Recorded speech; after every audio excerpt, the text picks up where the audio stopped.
class, welcome to your module on story writing. Here we will learn how to write short stories and microfiction. Before we can learn how to write a short story, we must familiarize ourselves with the components of a story. There are many ways to categorize this, but we shall start with our old friend Aristotle, who had a great deal to say about the art of the story. Now, he said there are 7 elements of good storytelling. The first of these is the plot, followed by the character, theme, dialogue, decor, melody, and spectacle. Now we shall explore each of these one by one. The first step in the story writing process is to come up with a plot or a basic storyline. Now, according to Aristotle, a plot must arouse emotion in the psyche of the audience. He's theorized that a plot usually tells of a change in fortune or situation that happens to a character.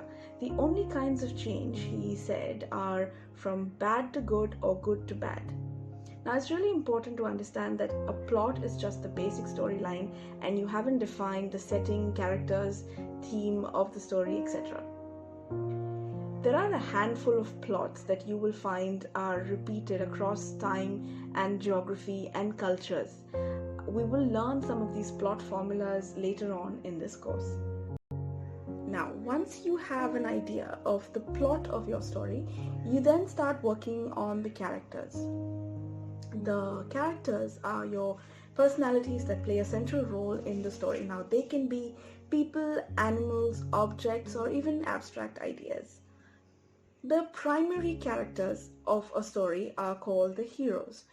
For the purpose of this class, when I use the word heroes, I'm referring to a gender-neutral term that specifically points to the primary character of a story. Now, heroes, like I said, their actions determine the plot of the story. Then you have secondary characters whose primary role is to provide your main character or your heroes with information, material goods, services, or whatever else is required to advance the plot. Now, in story writing, the name of the game or the aim of the game is to advance the plot. Once you've come up with an idea and you have characters, then the story writing process is all about advancing the plot from the beginning to the end of the story. Everything that you do in a story must either provide some sort of understanding of the world of your story, or it must advance the plot of your story.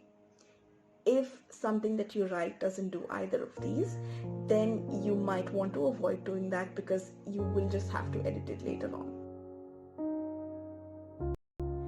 Then there's the theme or setting, and this refers to the locations where the story takes place, as well as the time period, history, geography, laws of nature of the world in which your story is set.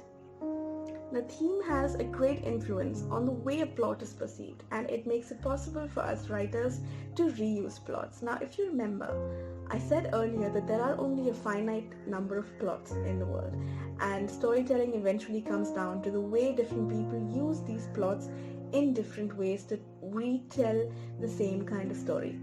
And the theme has a great role to play in this process.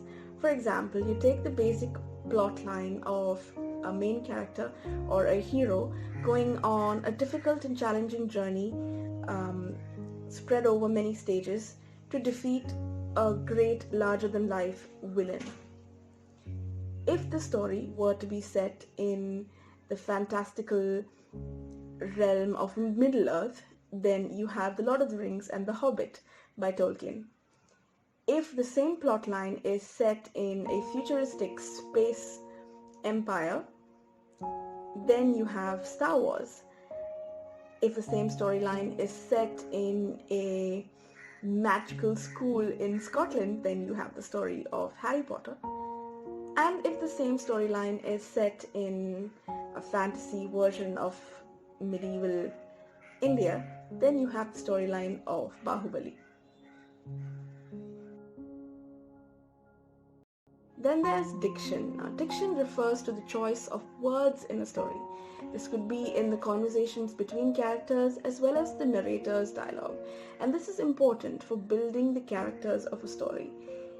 The way your character speaks has a great role to play in conveying emotion as well as the authenticity of your character. Now, if your character were from a particular place, having your character speak in linguistic patterns, using slang or using speech patterns that are native to that particular place will make your character more believable, and it will also help your readers or your viewers to buy into the world of the story that you are creating. The sixth element of a story that Aristotle defined is decor. Decor is the design of the locations in which your story takes place. Even with the plot and the theme or setting defined, you can have different decors.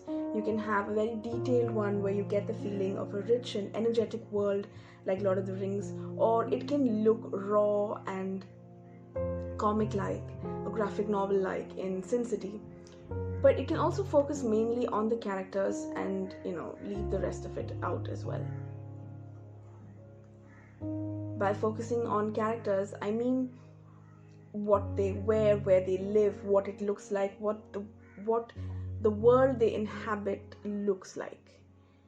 And again, similar to diction, your decor as well plays a great role in convincing your readers or your viewers of the authenticity of the world, as well as giving insight and adding layer to your characters and their experiences in the world of your story. The next element defined by Aristotle is melody. Now, melody is a linear succession of musical tones which is perceived as a single entity. When applied to story writing, melody is just a recognizable pattern in the soundscape of your story. So if it were a movie, this would be translated into the music.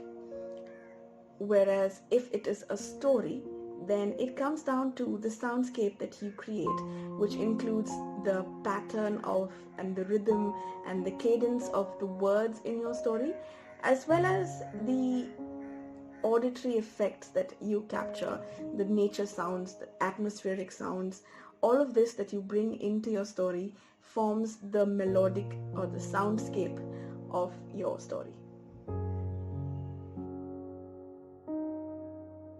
The last of the elements of storytelling defined by Aristotle is the spectacle. Now, this is defined as an event that is memorable for the appearance it creates. Now, if you remember earlier, I said that everything that happens in your story has to either give the reader an understanding of your world or characters, or it has to advance the plot. Now, spectacle is something that you do to create a very memorable moment in your story. This could be the one possible place where you can put in something into the story that doesn't quite advance the plot or give you a deeper understanding of the characters or the world, but it is purely there because it creates an impressionable moment that sears itself into the mind of your reader or viewer, or arouses their enthusiasm, or gets them to cheer for your character, or gives them a sense of satisfaction in something that your character has done or said.